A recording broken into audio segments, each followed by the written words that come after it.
The climb up Siskiyou Summit always feels longer at night. The highway narrows into a ribbon of black, and the fog sits low like it's waiting to get punched through by my headlights. Wind leans into the truck lanes, shoving cold air through every seam in my door. Reflective markers flash and vanish, and the trees turn into a dark wall just outside the reach of my beams. Up here, the world shrinks to whatever I can see, and everything I can't see feels like it's leaning closer. Even the road noise shifts, then drops away. I'm on return to duty. That's the clean label they put on it, like it's a simple reset and not a slow rebuild. It's appointments that start on time even when I don't. It's forms that ask the same questions in different fonts. It's signatures that make me feel smaller every time I write my name. It's random check-ins that turn my phone into a tripwire. There's always another date circled in my head, another follow-up that can land without warning. No lectures, no courtroom drama, just the lived pressure of a system that remembers what you'd rather forget. I can't afford to drift anymore. Not in the lane, not in my head, not on paper.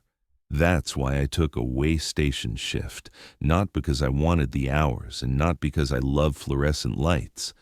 I took it because it sounded safe on paper, safe like documented. There are steps, there are forms, there are logs that prove I did what I was supposed to do. There are cameras that remember even when people don't. A place like this runs on procedure, and procedure is the closest thing I've had to a life raft lately. If I follow the sequence, the night ends clean, the paperwork matches, and nobody has a reason to look at me twice. So I set constraints for myself before I even hit the turnout. No round timestamps in my log, not once. If it's 22:13, it's 22:13. No smoothing it to 22:15 because it looks nicer. No missed entries. No lazy gaps I'd have to explain later. No shortcuts through a bay just to save 30 seconds. No improvising. No arguing with a sign, even if it flickers, even if it feels wrong, even if it looks like it's daring me to blink first. I've learned to treat instructions like gravity. You can hate them and resent them, but they still pull you down. The summit leveled out and the fog thickened, turning my headlights into pale cones that ended a few yards ahead. I took the exit for the port station and rolled into a pool of harsh light. The scale house sat alone, a rectangle of glass and metal surrounded by dark trees, like the world had been cleared around it for practical reasons. It wasn't spooky in a haunted house way. It was just isolated, and isolation makes normal things feel sharper. On the door, a sheet of paper was taped up crooked, like someone slapped it up in a hurry and didn't want to come back. Shift rules inside. The letters looked official, but the page was thin and the tape was already peeling at the corners. That wasn't how policy gets posted. This was something else, pretending to be one. The paper on the door peeled back at one corner when I pulled the handle, like it didn't want to admit there was anything inside worth following. The latch clicked, and the scale house swallowed me in one step. The air smelled of old paper and ink, stale coffee burned into the carpet, and warm plastic from equipment that never really shuts off. The room was bright in the way state buildings are bright, all overhead glare, and no comfort. The desk was scarred from years of keys and clipboards and elbows. A stack of forms sat in a tray, edges curled from humidity.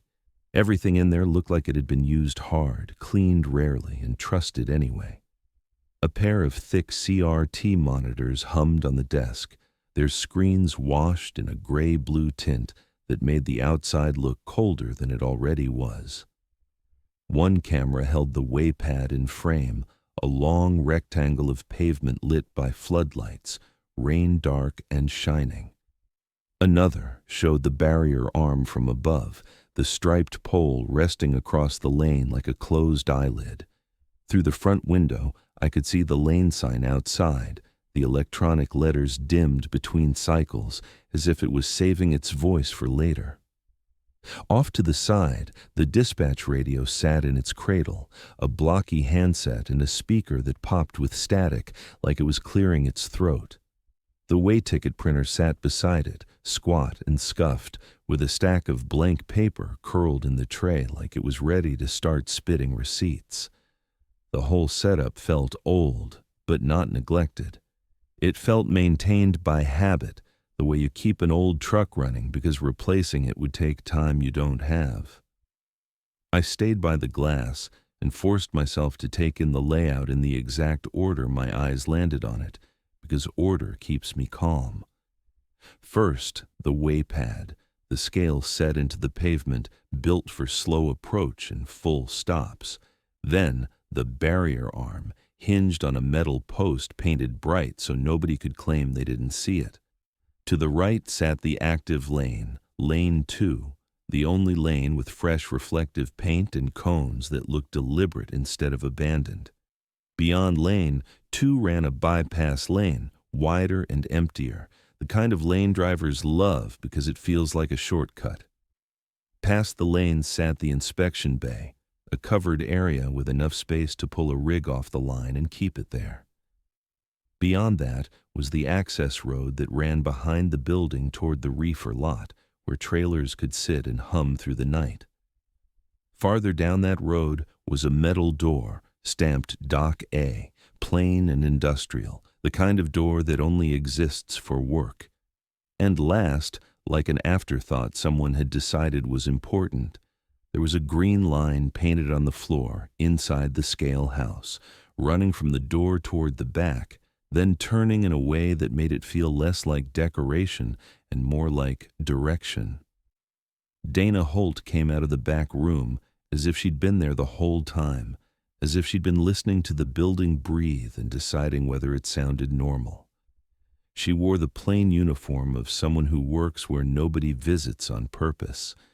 Her hair was pulled back tight, and her face had that dry professional patience you see in people who handle problems by making them someone else's responsibility. She didn't smile, and she didn't offer a handshake. She just looked at me like I was a name on a schedule, nothing more, nothing less. "You Miles Kerr?" Dana Holt said flatly. "You're the whole shift tonight. No backup." She told me, like she was reading a receipt. The way she said it should have sounded dramatic, but it didn't. It sounded like weather, like the kind of thing you accept because you can't change it. I nodded once, because there wasn't anything to negotiate. Dana lifted a clipboard, flipped a page, and pointed through the window with the tip of her pen, tracing the route a truck would take without ever leaving the spot she stood. She didn't narrate like she was giving me a tour. She marked it like it was a sequence that had to be followed in the right order. Waypad, barrier arm, lane 2, bypass, inspection bay, access road to the reefer lot, Dock A. Her pen moved cleanly, like she was drawing a line she'd memorized in her sleep. Then it stopped at the green line by my boots, and for the first time, her expression shifted, not into fear, but into something like impatience with the world. "Why is there a green line in a way station?" I said, trying to keep it light. "Because people kept getting lost," Dana said quietly.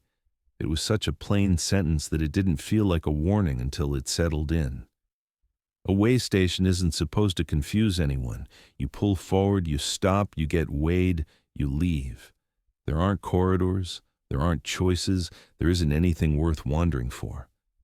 Getting lost should be impossible unless you're exhausted, or you're impaired, or the layout is wrong, or the place is doing something you can't put on a form. Donna didn't offer a story to make it sound like a joke. She didn't soften it. She let it sit there, heavy and simple, then moved on like she'd already watched a dozen people try to laugh it off and fail. Her handoff stayed grounded, almost boring, which made it feel more real than any scary story. She didn't talk about monsters. She talked about habits. Don't leave early, even if the night feels quiet. Don't cut through the inspection bay because it's shorter and the cold makes you impatient.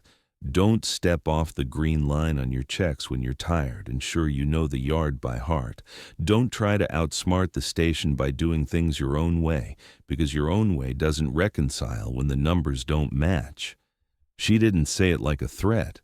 She said it like she was trying to prevent paperwork, like she'd learned the fastest way to ruin a shift is to create a question nobody wants to answer.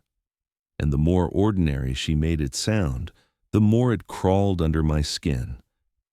While she talked, I felt myself sliding into the posture return to duty taught me, the one that says, listen first, comply cleanly, don't create extra questions. I built a mental map, pinning each instruction to a physical object so it couldn't drift. Waypad meant stop. Barrier arm meant permission. Lane 2 meant normal. Bypass meant temptation. Inspection bay meant trouble. Reefer lot meant things that keep running when they shouldn't. Dock A meant exit. The green line meant I wasn't supposed to trust my instincts in the dark. Not up here, not when the wind made every corner sound like footsteps. I didn't like that, but I'd learned that liking something wasn't part of the deal. When she was done, Dana set a single page on the desk beside an empty logbook.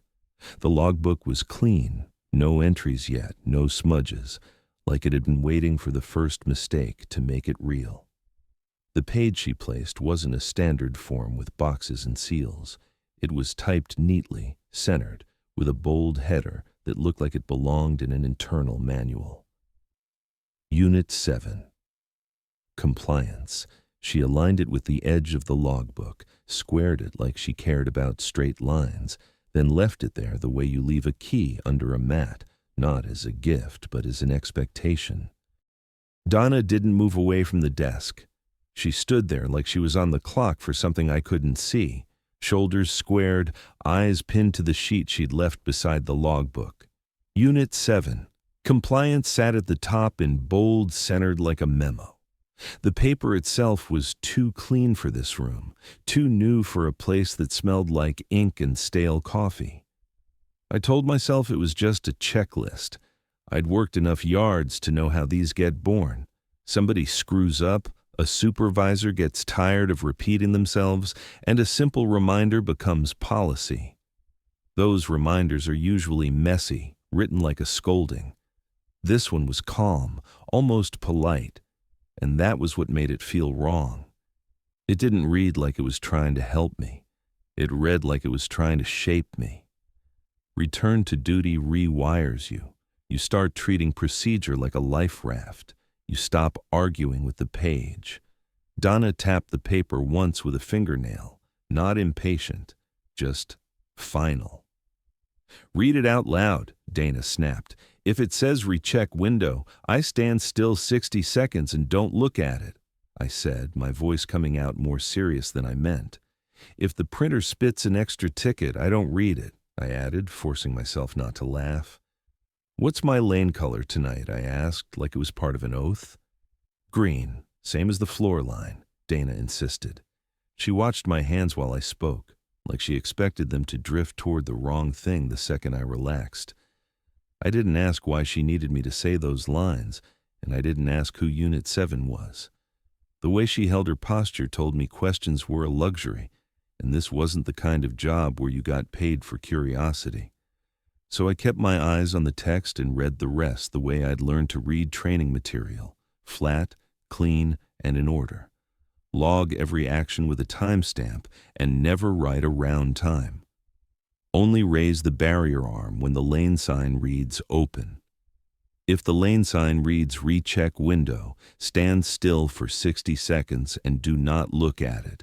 At 1:40, walk the green line route and do not enter the inspection bay. If dispatch calls and says she is Jessa, verify by asking what's my lane color tonight and only proceed if she answers green, same as the floor line. If the printer spits an extra ticket you did not request, do not read it, clip it, and close the tray. If a trailer in the reefer lot looks dead, but you can still hear refrigeration running, do not approach it. If Trooper Rusk arrives after 2 o'clock, do not hand him paperwork. Show ID only. Do not leave before 5:50. Exit only through Dock A and follow the green line. I tied each line to something I could point at, the way you're supposed to in training. The lane sign outside the window, the barrier arms hinge bolt, the radio mic with its frayed cord, the printer tray that always smelled faintly of hot paper, the green line under my boots, bright against the scuffed floor.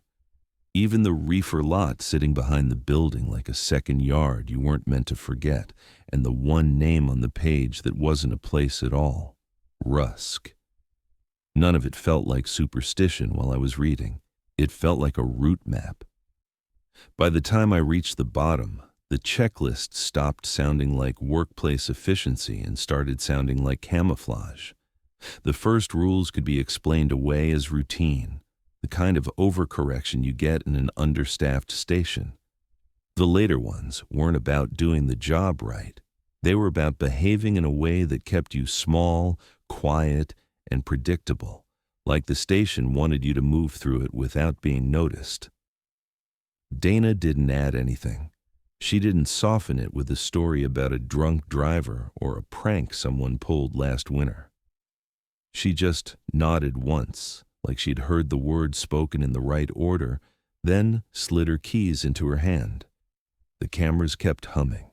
The radio breathed static. Outside, the lane sign flickered faintly, letters trying to wake up and failing. Dana didn't look out the window. She didn't look back at me. She stepped into the cold like she was walking out of a normal shift, and I was the one taking over the weird part. When the door shut, the scale house felt bigger and emptier at the same time. The logbook was still blank, waiting on my first entry. The pen sat perfectly straight above it, like someone had lined it up with a ruler. I stood there for a beat, listening to the soft crackle of the dispatch channel, and I realized the checklist wasn't sitting beside the logbook like a reminder.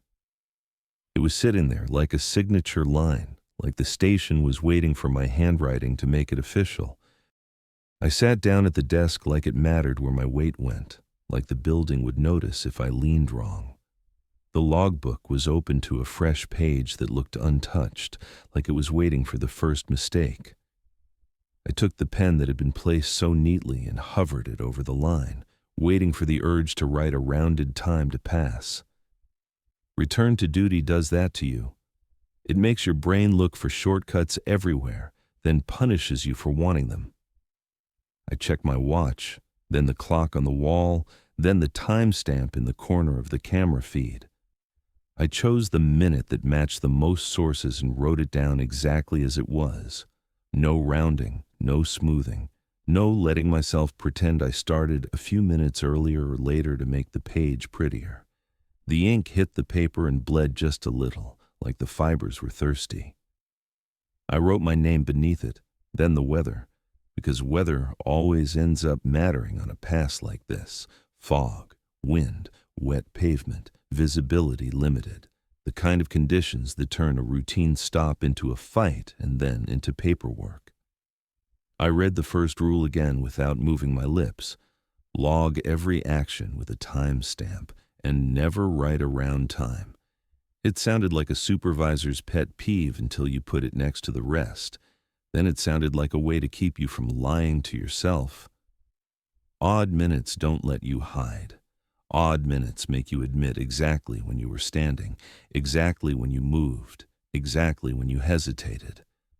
I wrote 2213 at the top and underlined it once, not because the line was necessary, but because I needed my own signals to feel steady. The cameras stayed on.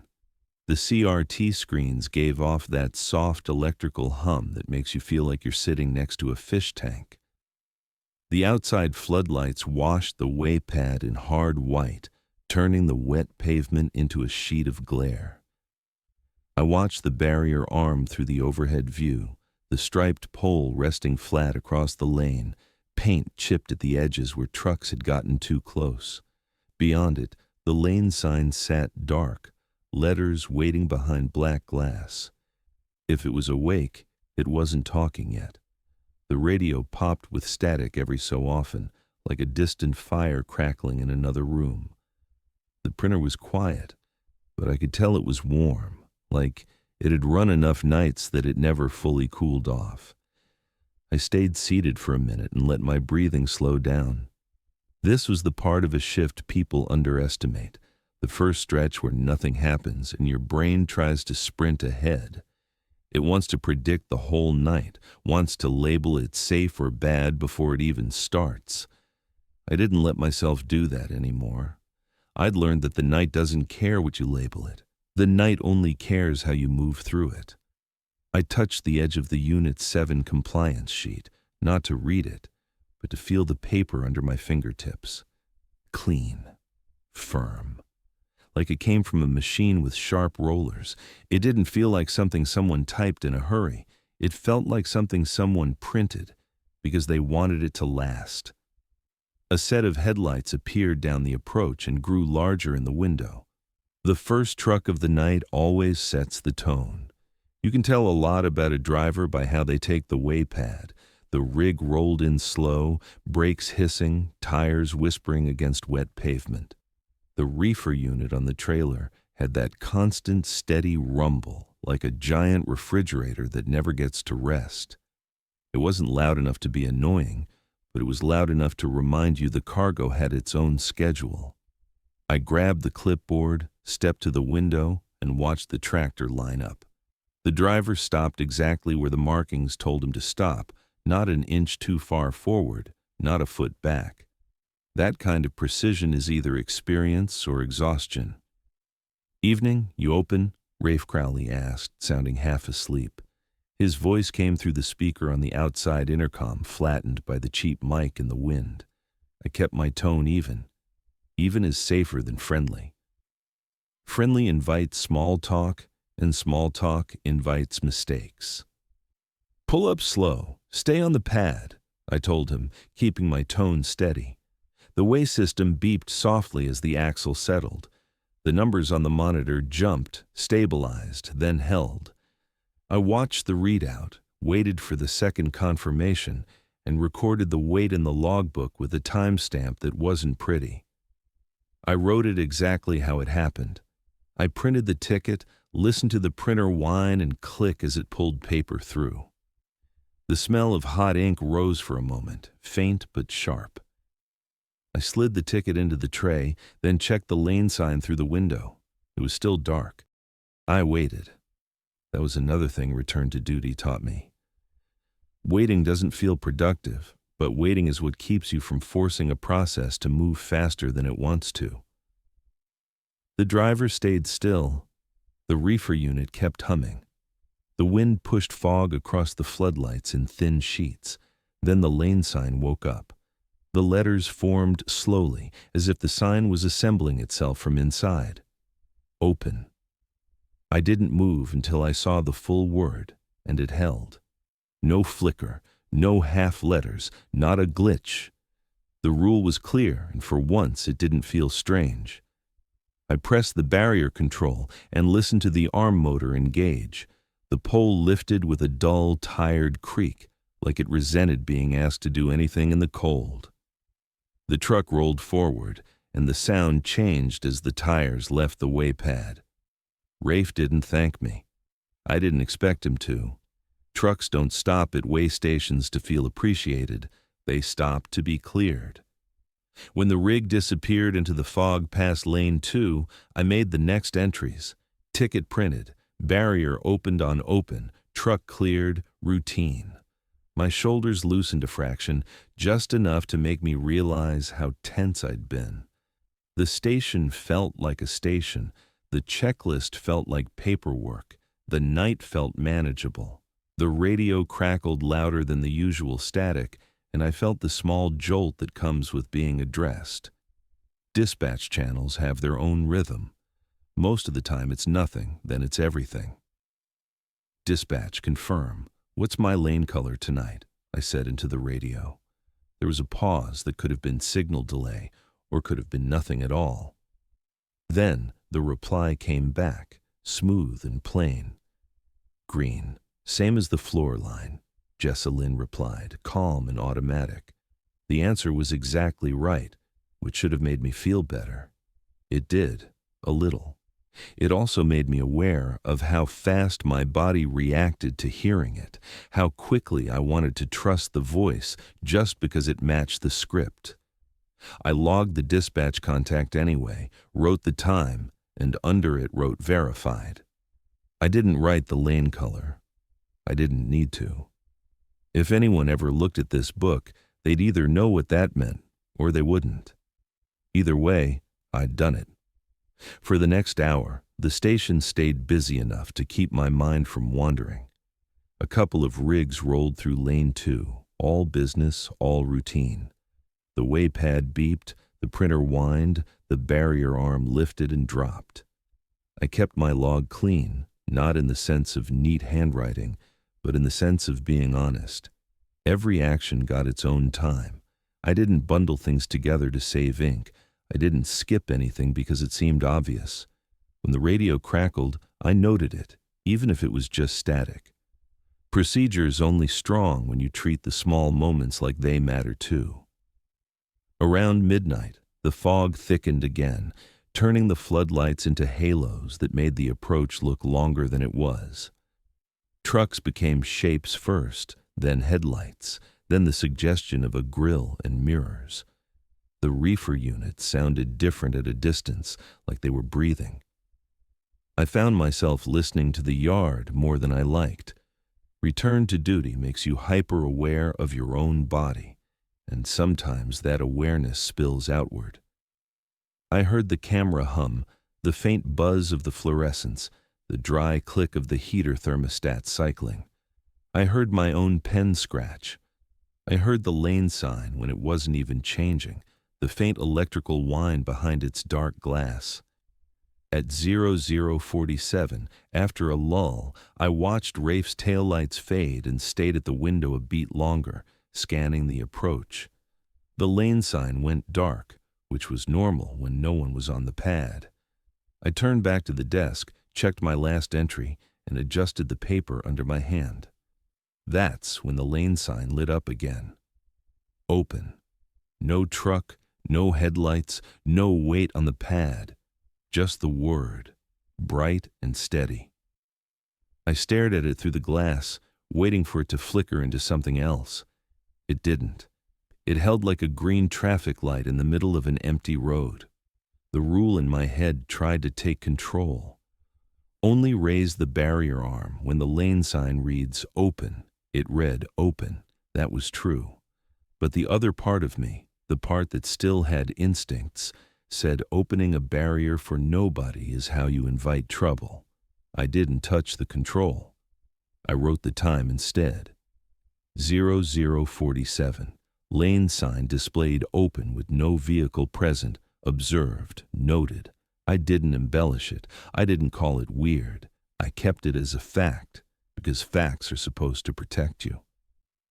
I watched the sign for a full minute, then it went dark again, like it had never spoken. The yard stayed quiet. When I looked up at the monitors, one of the CRT screens flickered, not a full blackout, just a brief ripple across the image, like the camera had blinked. It happened at the exact moment my eyes landed on it, which felt like a coincidence until my stomach tightened. Equipment glitches, old wires, moisture in a connection. There were a dozen normal reasons for a flicker. None of them explained why it felt like the station had noticed I was paying attention. I wrote that down too. 0048. Camera monitor flicker observed. I didn't add an adjective. I didn't give it a motive.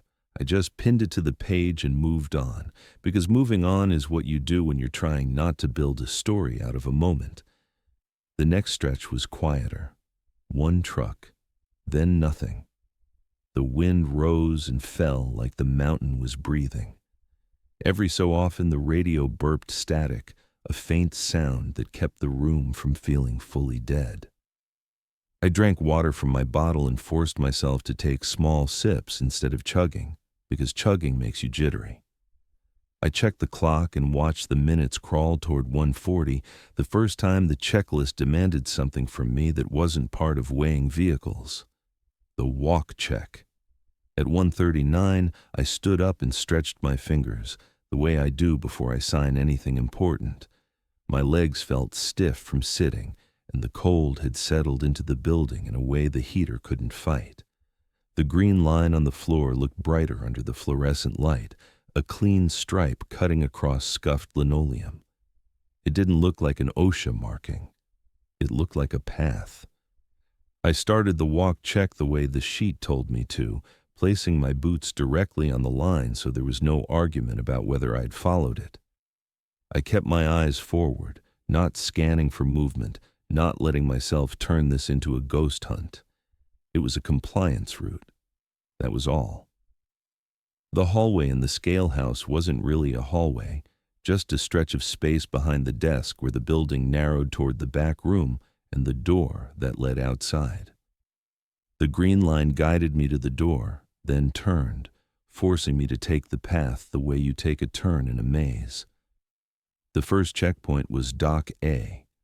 I could see it through a side window once I stepped into the back area, a plain metal door at the end of a short run of concrete. It looked ordinary, but I made myself notice details anyway, because noticing details is how you catch changes. The door was closed. The handle sat straight. No fresh scrape marks, no new tape. The light above it didn't flicker. I logged the time in my head and kept moving. The green line led me toward the access roadside, the edge of the reefer lot. I didn't go out into the lot. The checklist didn't tell me to, and the wind out there had teeth. I looked through the glass at the trailers parked beyond the building, dark shapes with reflective strips. Most of them were quiet. A couple had reefer units running, steady and obvious, the way they should.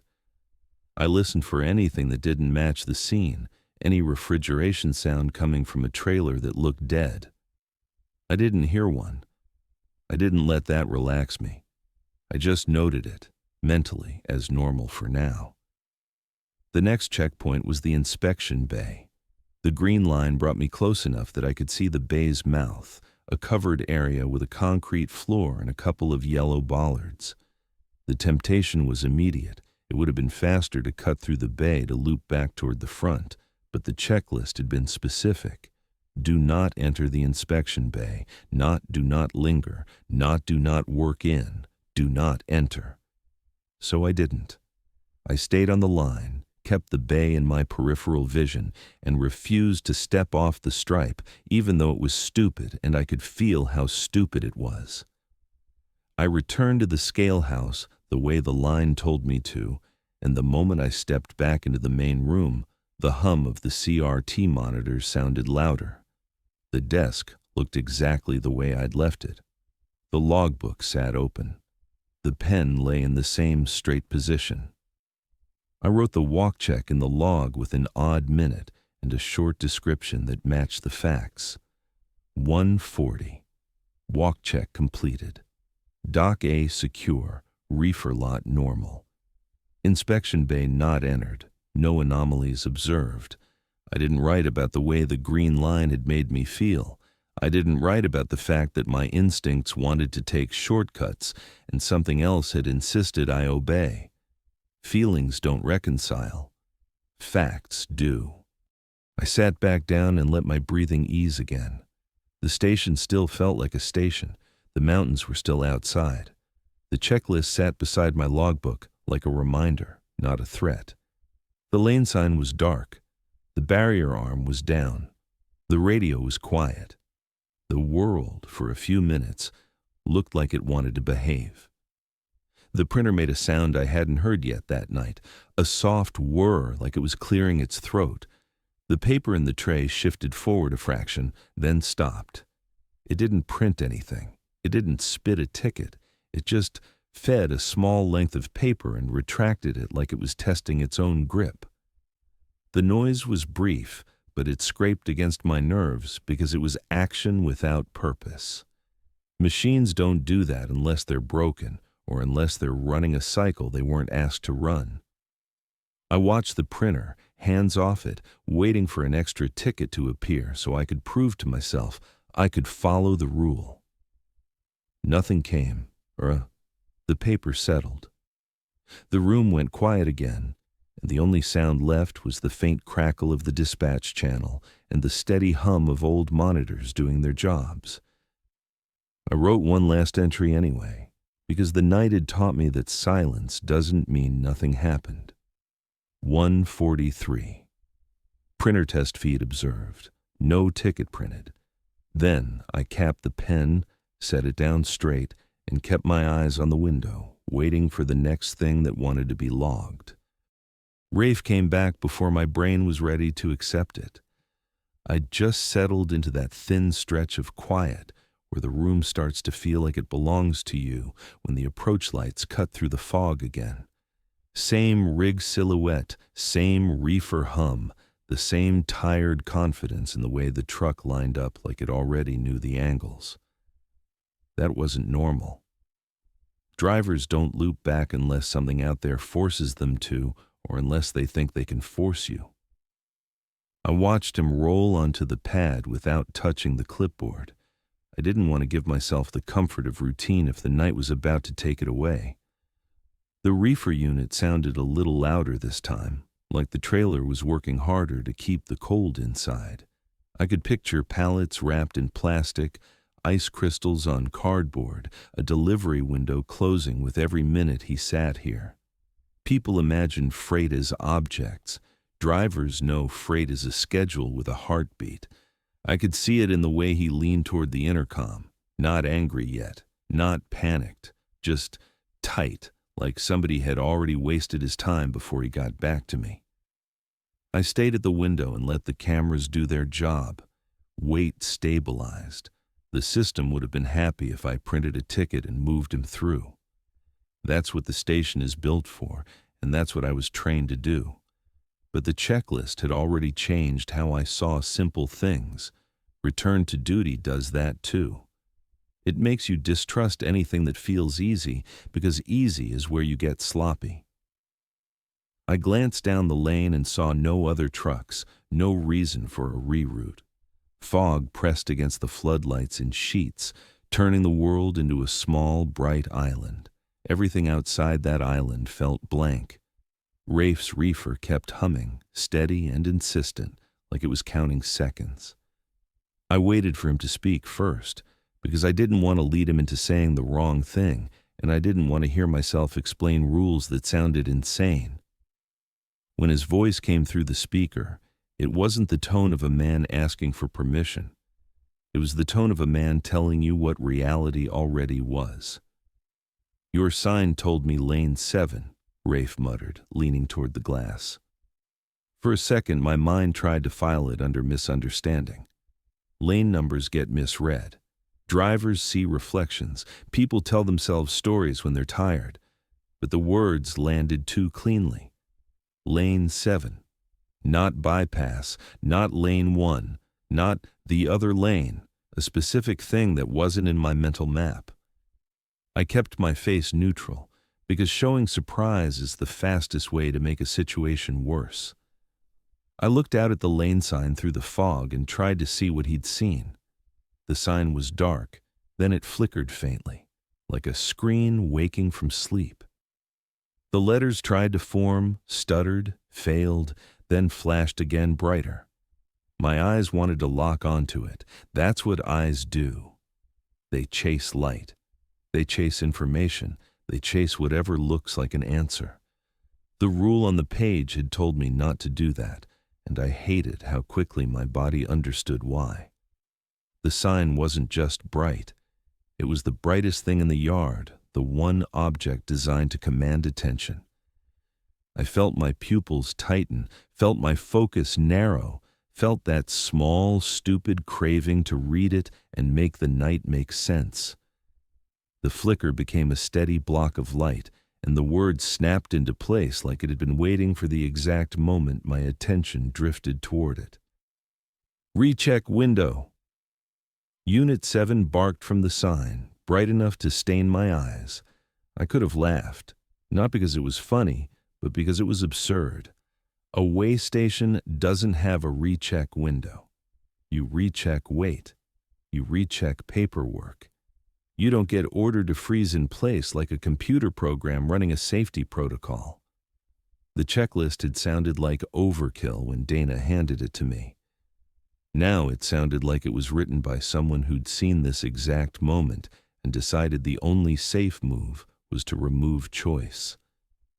My gaze tried to stay on the sign anyway. It was reflex.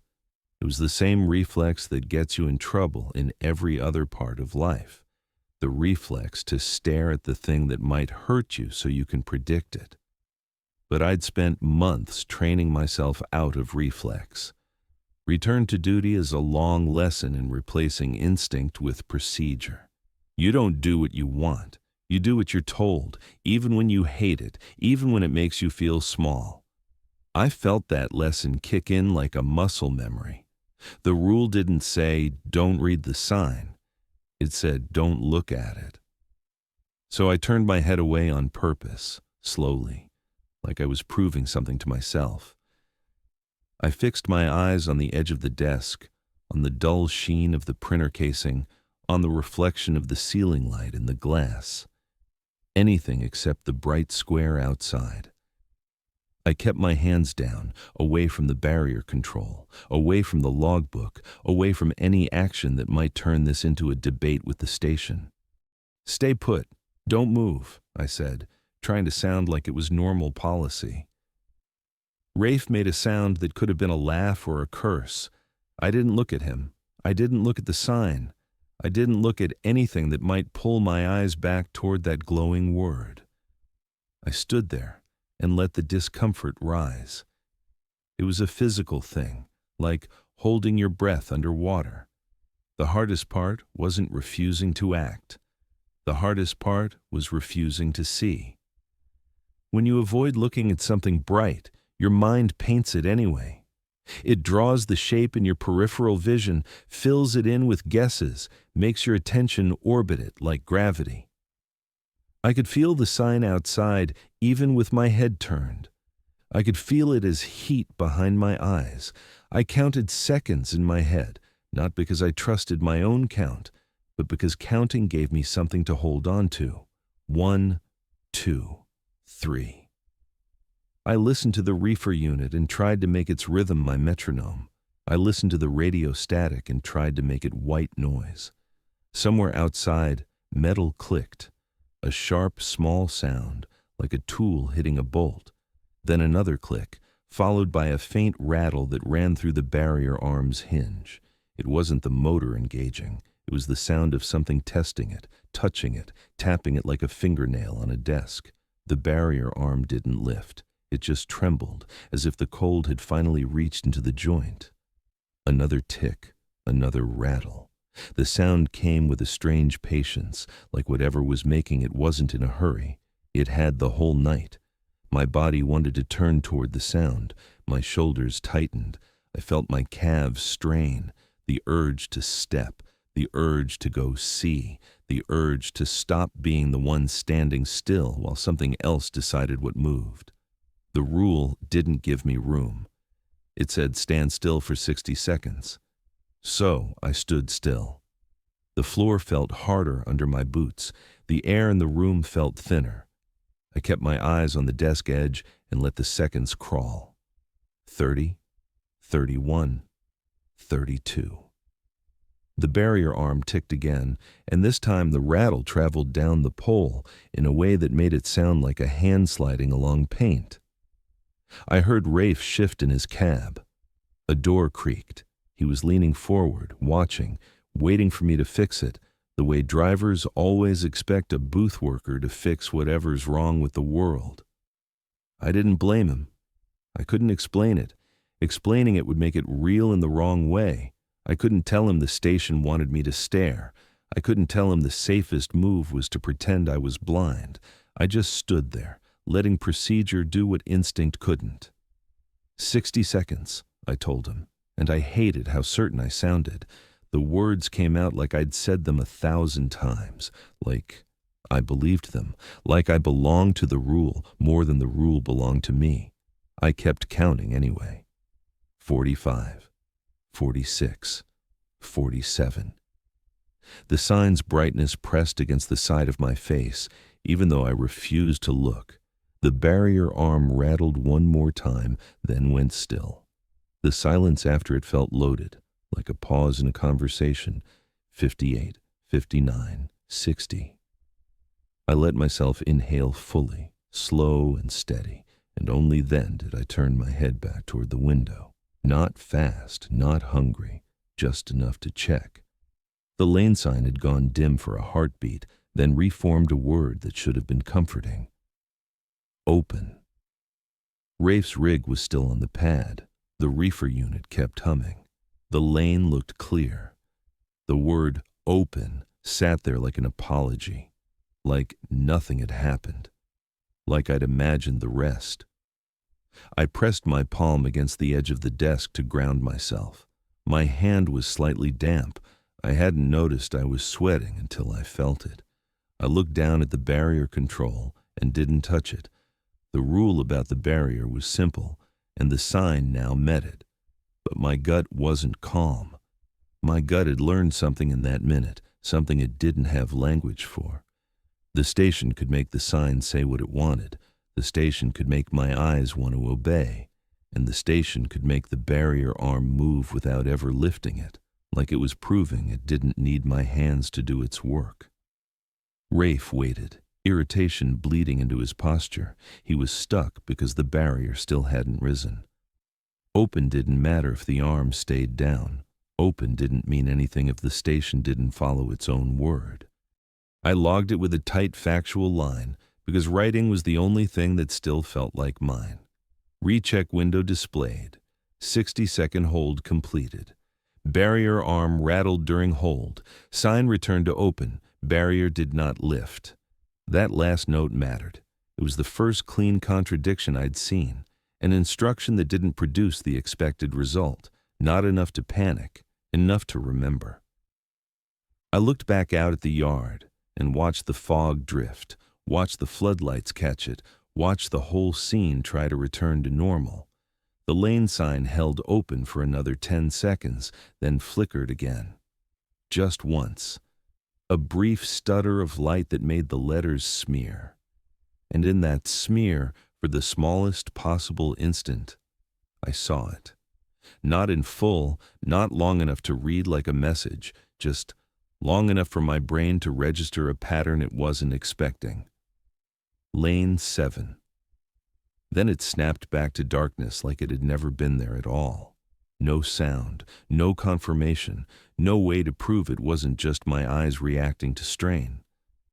I blinked hard and looked again, searching for the word like I could force it back. The sign stayed dark.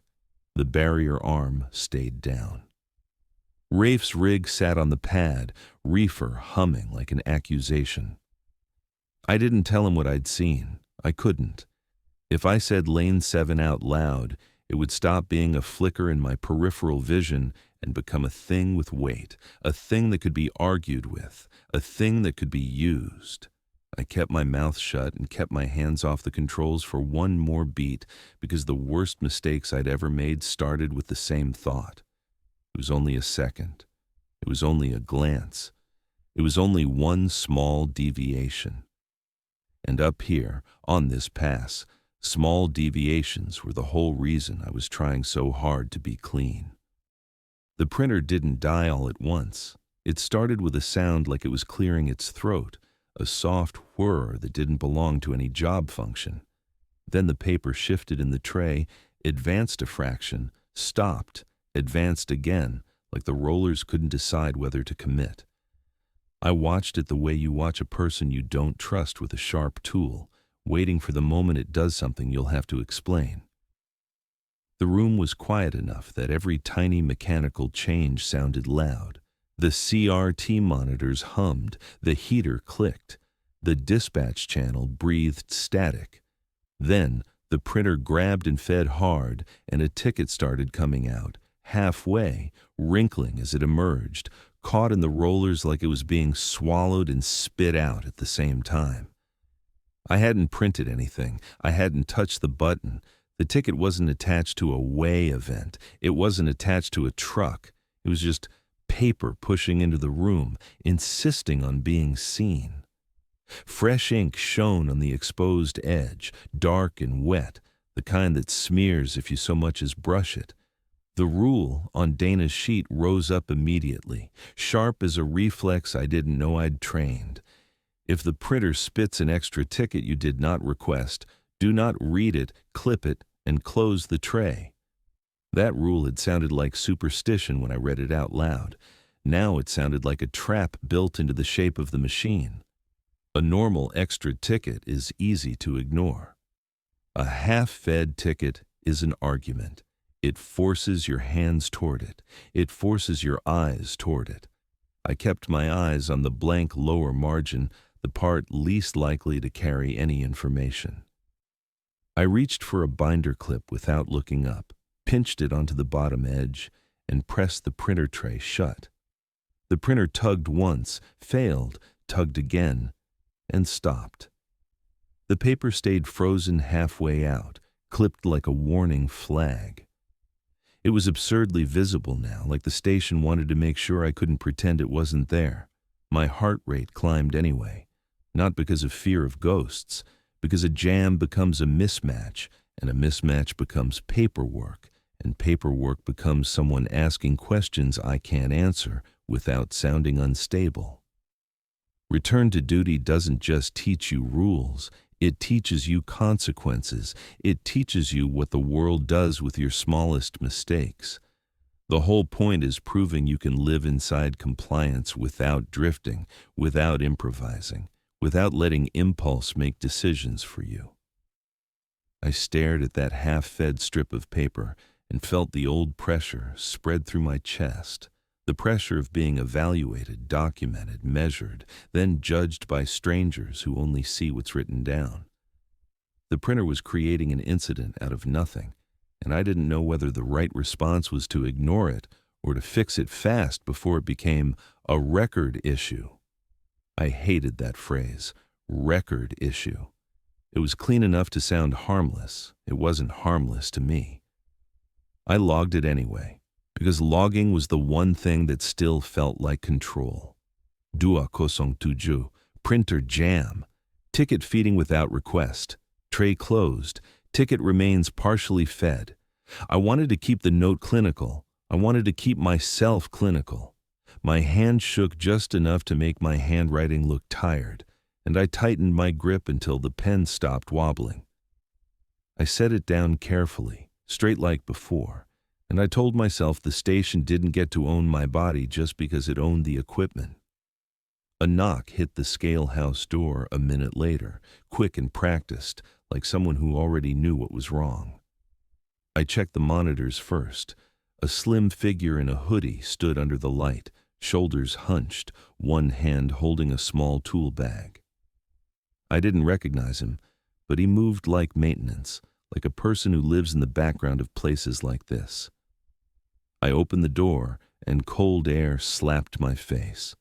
Tyler Wren stepped in without waiting for an invitation, eyes already cutting toward the desk, toward the printer. "You've got a paper jam," Tyler Wren said quietly, already reaching for the printer tray. I didn't like how he knew. I didn't like how natural he made it sound, like the station had called him the way it would call dispatch. He didn't act like he was walking into anything strange. He acted like he was walking into a broken machine on a wet mountain pass. He crouched, opened the tray with the confidence of someone who's done it 100 times, and shone a light into the feed rollers. The half-fed ticket flexed, and the ink caught the beam like it was still alive. "Dana said don't read the extras," I insisted, and my voice came out thin. Tyler paused, not long, just long enough to register that I was serious.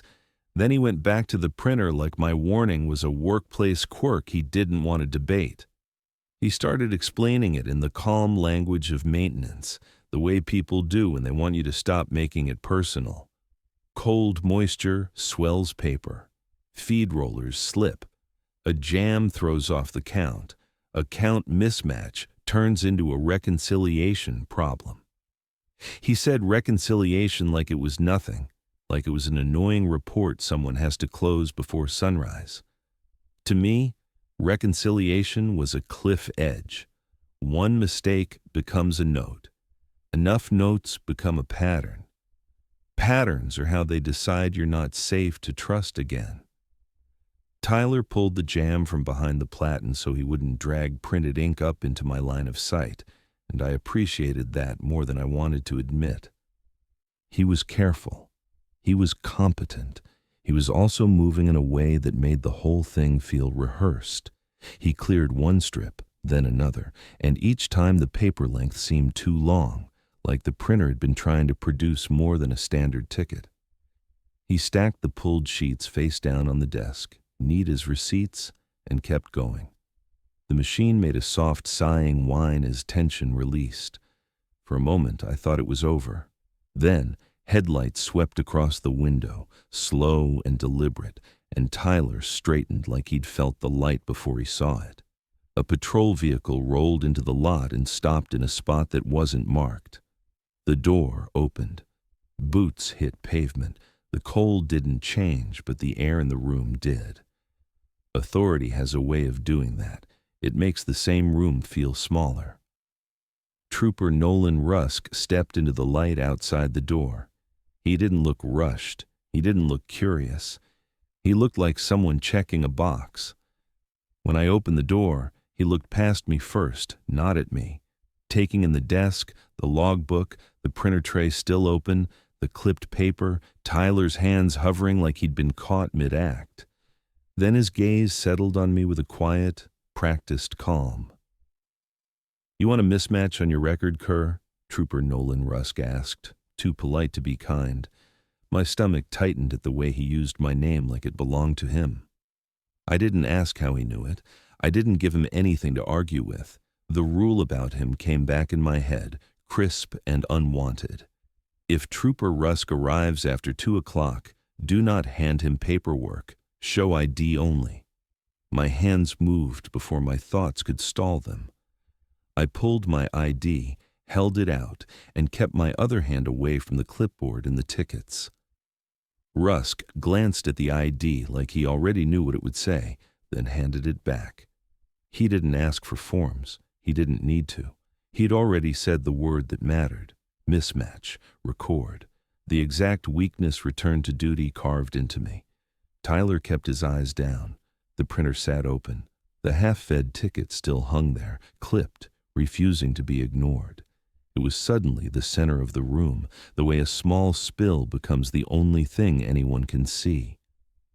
I could feel the work-logical path snapping into place, the path that keeps a station from generating a report. Fix the jam, confirm the count, verify the stray ticket, close the incident, make it boring. Boring means clean. Clean means safe. That chain of thought was automatic now. That chain was what I'd been training. I tried to keep the rule anyway. I kept my gaze off the printed area. I told myself I could resolve this without reading it. Clip it, file it, log it, done. But Tyler had used the reconciliation word, and Rusk had used the record word, and those two together turned procedure into pressure. They made the printer's behavior feel less like weirdness and more like a test I couldn't afford to fail. My brain started doing what it always does when I'm cornered. It started negotiating. It started looking for a loophole that still feels honest. I told myself I wouldn't read the ticket. I just read one line. One line isn't reading. One line is verification. One line is how you keep the numbers straight. One line is how you stay clean. I heard myself say it before I even decided to. "Just one line," I muttered, like I could bargain with it.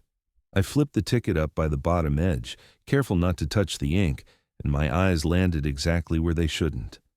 It wasn't a normal weight printout. It wasn't a duplicate. It was a statement. The letters were blocky and precise, as if they'd been printed by something that wanted no misunderstanding. My throat went dry as soon as the meaning clicked. It felt like the room leaned in, like the cameras hummed louder, like the lane sign outside waited. "Lane 7 authorized," Unit 7 said, as if it had been waiting. The words didn't just inform me, they marked me. I felt that in a way I can't explain cleanly, the way you feel a door lock behind you without hearing the bolt. In the same breath, I looked out the window and saw the lane sign come alive without flicker, without stutter, without the smear it had used earlier. It formed the message with confident brightness, steady as a promise. Lane 7. Not a glitch, not a flash, not bait, a held instruction. A lane that hadn't existed in my map now sat in the yard like it had always been there, like the station had finally been granted permission to say it out loud. Rusk didn't smile. Tyler didn't speak. Neither of them had to. The rule was broken. The ticket was red. The station had what it wanted, a clean, logical reason for me to do the wrong thing. I lowered the paper slowly, as if moving too fast would trigger something else, and I wrote the time in the logbook with a hand that suddenly felt too steady. 2:11. Extra ticket read. Lane 7 authorized. The ink looked darker than before, like it was sinking deeper into the page. I stared at my own handwriting and realized this was the moment the night stopped being about avoiding mistakes and started being about proving I'd already made one. A new tile had appeared on the monitor grid, labeled Lane 7 in the same plain font as everything else. The feed was black, not snowy, not blue, just black, like the lens had been covered. In the corner, the timestamp kept running, clean and unstoppable. Outside the window, the lane sign still held Lane 7, steady in the fog, bright enough to make the wet pavement shine. I stared at it until my eyes started to ache, then forced myself to look away and check the monitors, because cameras are supposed to tell the truth even when you can't. The waypad feed was normal. The barrier arm feed was normal. The approach looked like every other night, empty road, drifting mist, light halos. Then I noticed a new tile on the screen grid, tucked between the bay view and the reefer lot angle. It was labeled Lane 7 in the same plain font as everything else, like it had always belonged there. The feed itself was black, not snowy, not blue, just black, like the lens had been covered. In the corner, the timestamp kept running, clean and unstoppable. It felt like the station had handed me proof and refused to show me the thing being proven. A set of headlights swelled out of the fog again, and my first thought was that I was imagining patterns. My second thought was that the reefer hum was too familiar to be anyone else. Rafe's rig rolled in like it had been turned around by something it couldn't argue with. The trailer sounded strained, the refrigeration unit working harder than before, like the cold inside was fighting to stay cold. He didn't line up for Lane 2. He didn't even slow where he should have. He followed the sign's bright instruction the way drivers follow any official-looking command, because freight doesn't care about mysteries, and drivers don't have time to debate what's real. I reached for the intercom, then stopped. The barrier arm was down across the route I could control, a blunt line in the camera view. I hadn't touched the switch. I hadn't been given open. And still, the barrier motor engaged with a harsh grind. The arm didn't lift. It dropped, hard, like it was slamming a door. The impact shuddered through the window frame, and my teeth clicked together.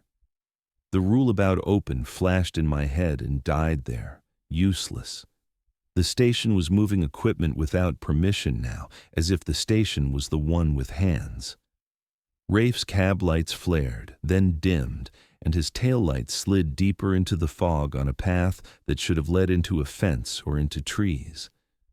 Instead, the lights kept going, shrinking the way a car shrinks on a long highway. The yard wasn't that long. The yard didn't have that kind of distance. That line should have ended at a fence and a wall of trees, not kept going like a highway. Then his voice hit the intercom like he was shouting into a well. "Miles, the lane doesn't end," Rafe shouted, his voice breaking over the line. I leaned forward, my palm flat on the desk, trying to steady myself with pressure.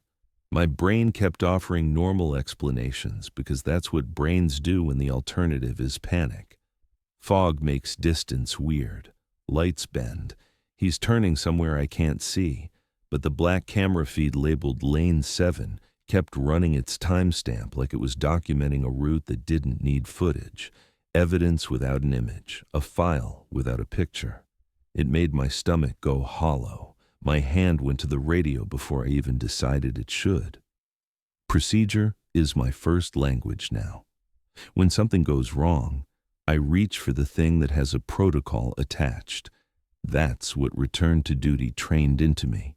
Do the correct motion, say the correct phrase, keep everything inside the lines. The verify question came up like a reflex, and I hated that my mouth was already forming it, hated that I still wanted permission even while the station was proving permission meant nothing. "Dispatch, confirm. What's my lane color tonight?" I said, and I already knew it'd be wrong. The response was instant, too quick, too eager, like the voice had been waiting for its turn. "Blue," Jessa replied, too fast, like she was proud. The wrongness landed in my chest with a cold thud, not because it was the wrong color, but because it revealed what this really was. If verify were a password, it would unlock or it wouldn't. This didn't unlock anything. It measured me. It measured whether I would still ask. It measured whether I would still accept an answer. It measured whether I would correct it, whether I would hesitate, whether I would comply anyway. It was a knee tap, not a key. "Wrong," I said, and my stomach dropped with the word. The radio in my hand warmed fast, the plastic heating under my fingers like something inside it had come alive. It wasn't a gentle warmth. It was sharp, uncomfortable, like touching a mug that's been microwaved too long. I dropped it onto the desk, and it hit with a hollow crack. The dispatch channel hissed once, then went dead, not like a signal lost, more like a conversation ended for me. Outside, the floodlights began to strobe. Not full blackout, but a rapid pulsing that made the fog jump forward in frames. The yard turned into a jerky slideshow. It made depth unreliable. It made the barrier arm look like it was moving when it wasn't. Then suddenly it did move, snapping up a few inches, dropping again, snapping, dropping, like something was testing how low it could go without breaking.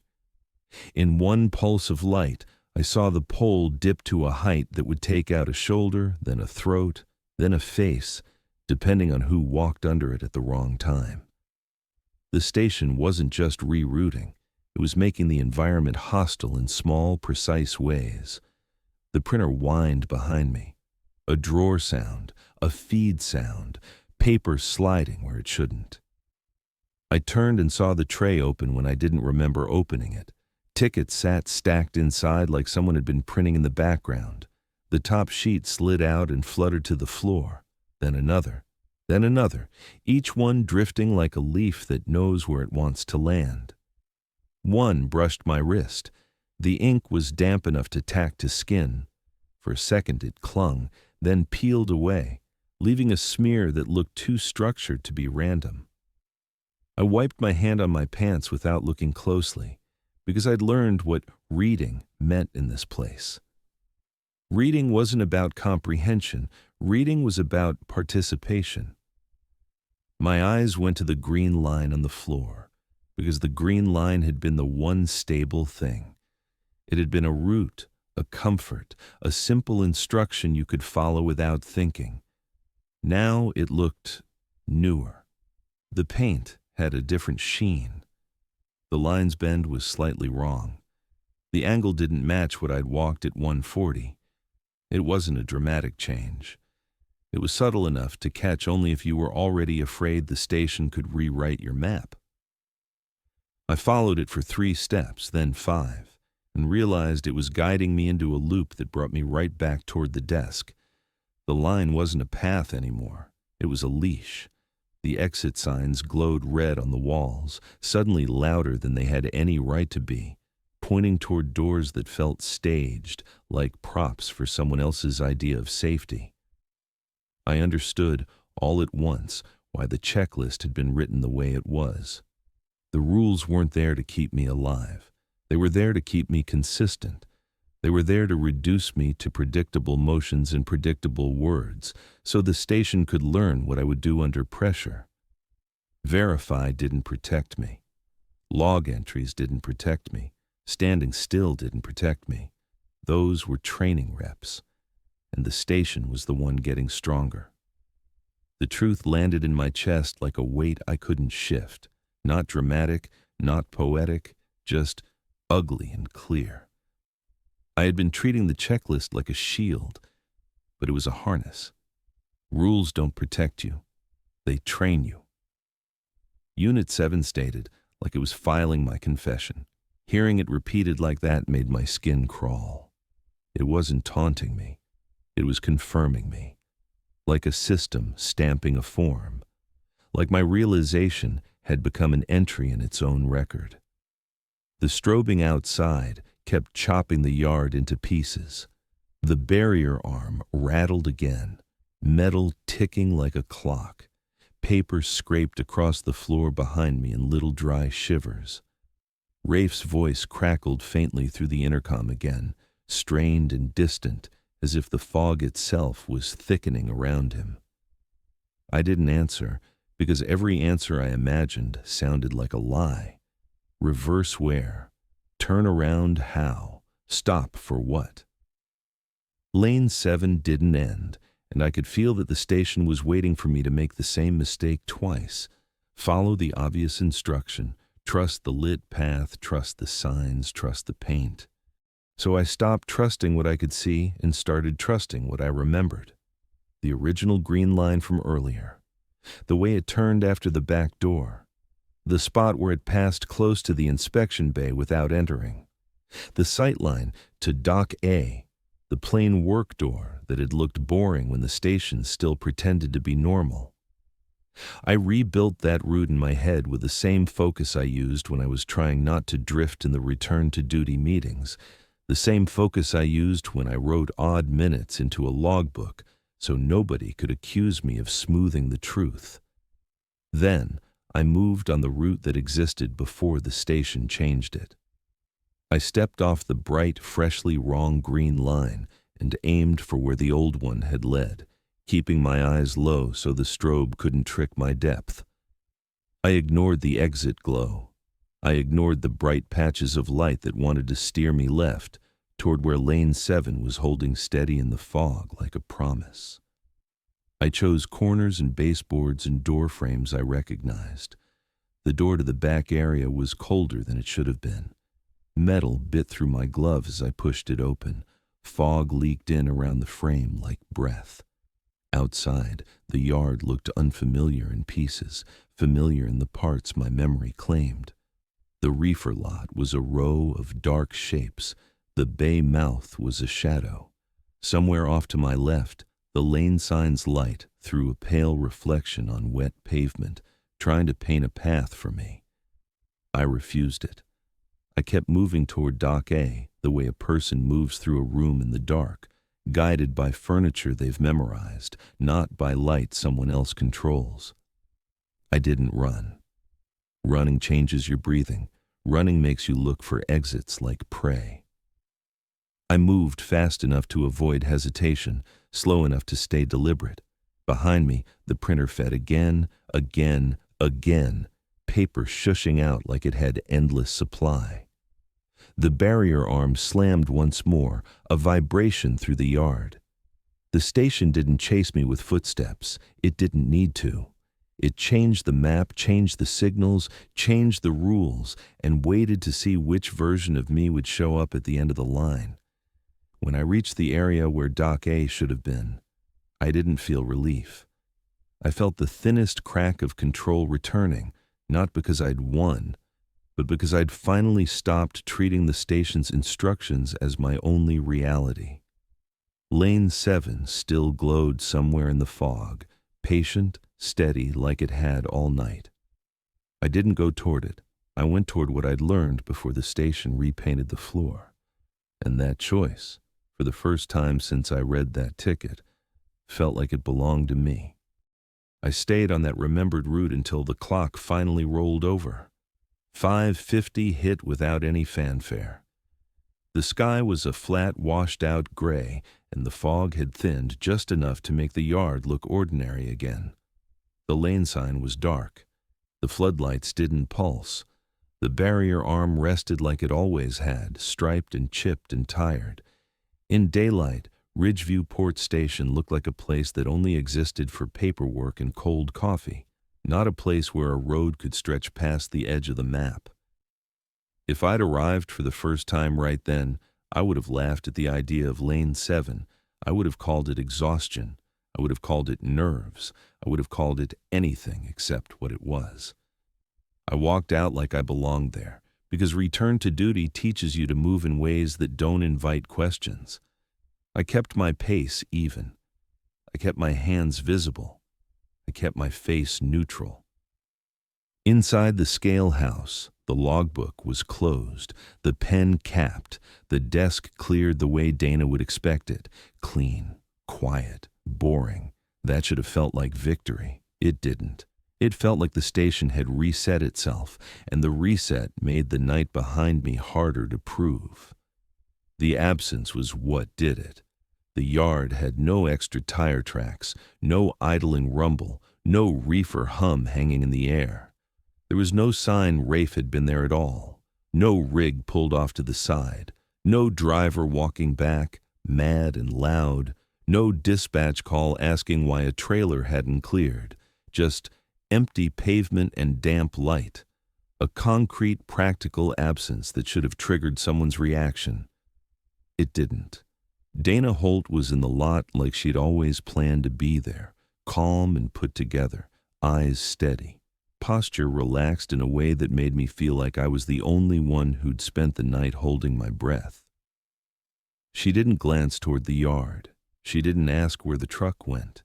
She just spoke like this was a normal wrap-up, like she was checking a box before she drove home. "Any issues last night?" Dana Holt asked, like she was checking weather. I tried to make the words come out stronger, tried to make them land like an accusation instead of an excuse. In the gray morning air, they sounded smaller anyway. "Lane 7 isn't real," I said, and my voice came out smaller than I wanted. Dana's expression barely shifted, like she'd heard worse complaints about broken equipment. She didn't challenge me. She didn't ask for details. She didn't ask why I was standing there like I'd just escaped something. "Then you'll be fine," she replied, almost gentle. That gentleness made my skin crawl. It made me feel like the night had a script and I'd said my line on cue. Dana's gaze dropped to my jacket pocket, then back to my face, and I knew she wasn't checking my posture. She was checking whether I'd kept something. "Did you follow the checklist?" Dana asked, watching my face. I nodded once because it was the only answer that ended the conversation. I didn't add anything. I didn't say how the checklist had changed shape, how the green line had looped, how the barrier had moved without open. Dana didn't push. She just let the morning sit between us, routine and cold. I got to my car, slid into the seat, and felt a stiff edge in my pocket like a piece of cardboard.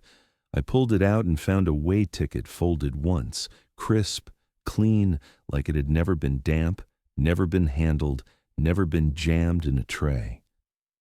I didn't remember taking it. I didn't remember printing it.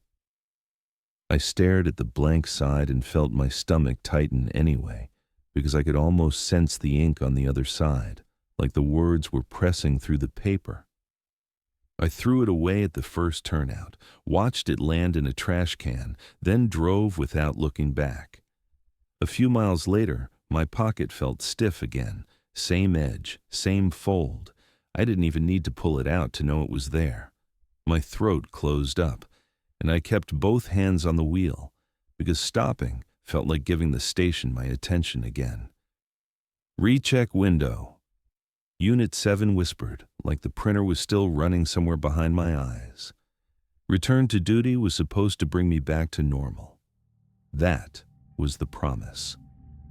After that night, I understood what normal really meant.